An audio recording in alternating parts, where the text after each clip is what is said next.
Today's case takes us all the way to the state of Massachusetts. 23-year-old Jassy Correia was born in 1996 in Praia, Cape Verde.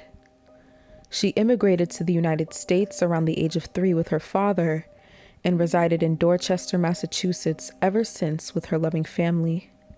She worked as a hostess at Del Frisco restaurant in the Boston Seaport, but her most cherished job in life was being a loving mother to her 2-year-old daughter. She shared her beautiful daughter with her child's father, Miguel. The two had been together for some time, but have faced serious relationship problems and struggled with a legal battle over the custody of their daughter, according to court documents. During their relationship, Miguel started to become very violent and physically abusive towards her. He was described to be extremely jealous at times and accused Jassy of cheating on him. Just 1 year prior, a domestic violence incident ensued, which resulted in Miguel being sentenced to 4.5 years in state prison. Jassy was described by friends to be a kind, effervescent spirit, independent and lovely, and an amazing mother. In February of 2019, Jassy was temporarily staying in an emergency shelter with her daughter in Lynn, Massachusetts, with full intentions of making a new start in her life. However, on the night that she would celebrate her birthday, things would take an unfortunate turn for the worst.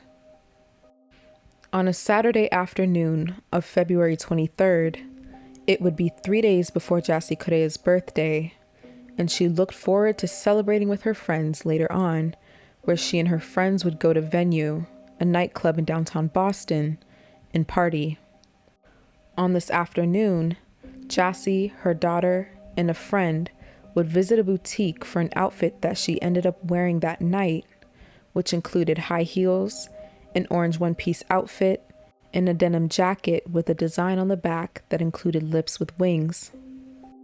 Around 1 a.m. that same evening, Jassy and her friends entered Venue and she was seen enjoying the night on the dance floor until the club closed.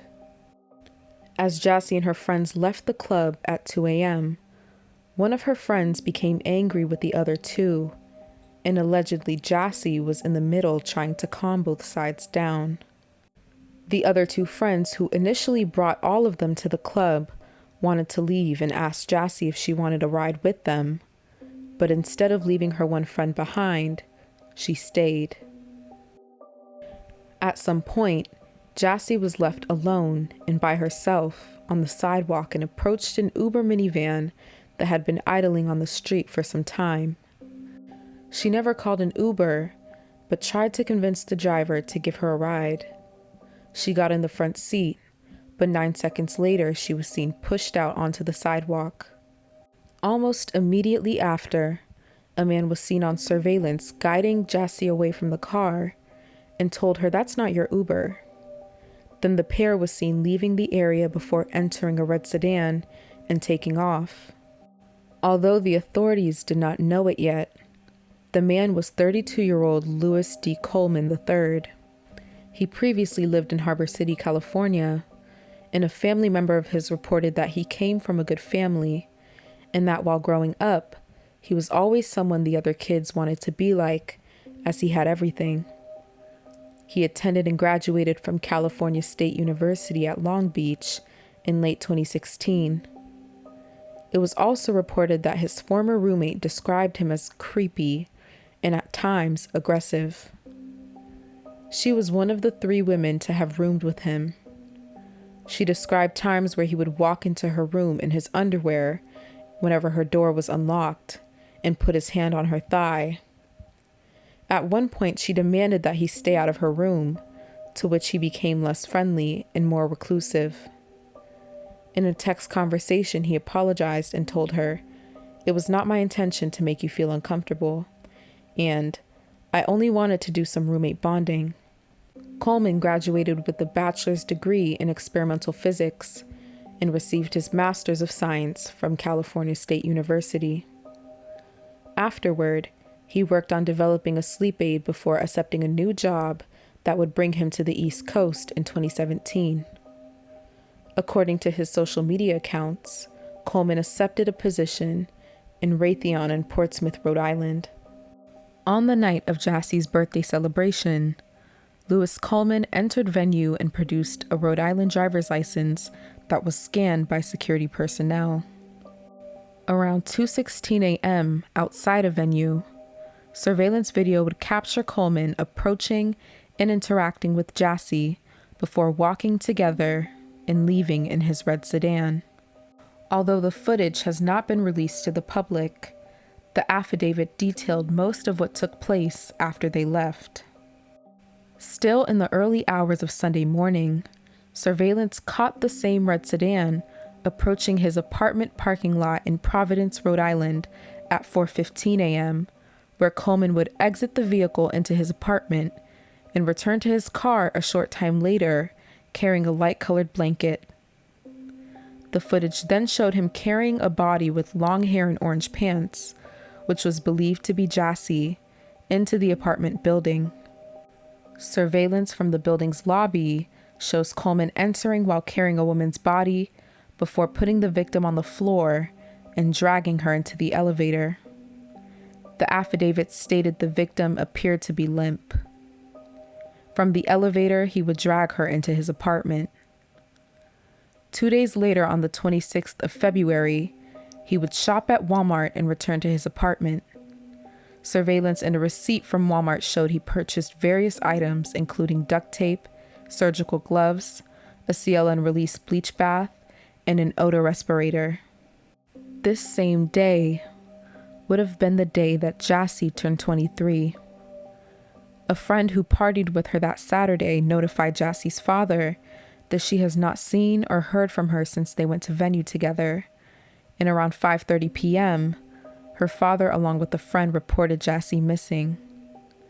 At this point, police were investigating surveillance from the venue, and investigators quickly zeroed in on Lewis Coleman.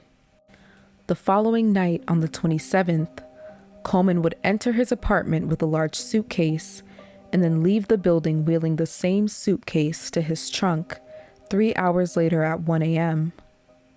In the footage, it appeared that Coleman was struggling with lifting the suitcase into the trunk of his car, and for the next few hours, he'd be shown traveling back and forth to his car with trash bags and other items he purchased. On the 28th, and now 4 days since Jassy went missing, Delaware police became aware that Coleman was a subject of a missing persons investigation. Authorities quickly noticed his license plate, and a brief chase ensued while he was driving on Interstate 95. Once stopped, they asked Coleman to step out and if anybody was in the car, to which he replied, "She's in the trunk." To their horror, they found Jassy's body wrapped in a sofa cushion, which was inside a black trash bag and inside a large suitcase. She was covered in baking soda and had been badly beaten and bound with duct tape. Jassy's official cause of death was said to be blunt force trauma and strangulation. Upon arresting him, they noticed he had a bandage on his face, and when asked about it, he said, "It's from the girl." Additionally, there were 2 cracks on the passenger side windshield of his car. What is still currently unknown is what exactly took place after Jassy Correia entered his red sedan. It is also believed that Jassy and Lewis did not know each other prior to that Saturday. One can also infer that Coleman planned on disposing of the victim's remains, considering the cleaning and cutting items he bought days after. But how he planned to, we do not know. It also was reported that hours after Coleman dragged the victim into his apartment, he sent flirty text messages to another woman he met the same night, saying that he was leaving back to California and that he would return to Massachusetts to see her again. Coleman also previously had no known criminal record.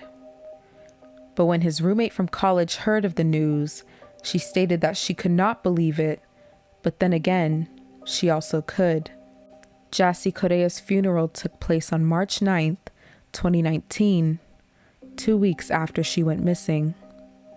It was attended by her family, friends, and members of the public, including Boston's mayor, Martin Walsh. A private burial service immediately followed, and Jassy Correia was peacefully put to rest by her loved ones. Lewis Coleman was federally charged with 1 count of kidnapping resulting in a death and pleaded not guilty and was held without bail.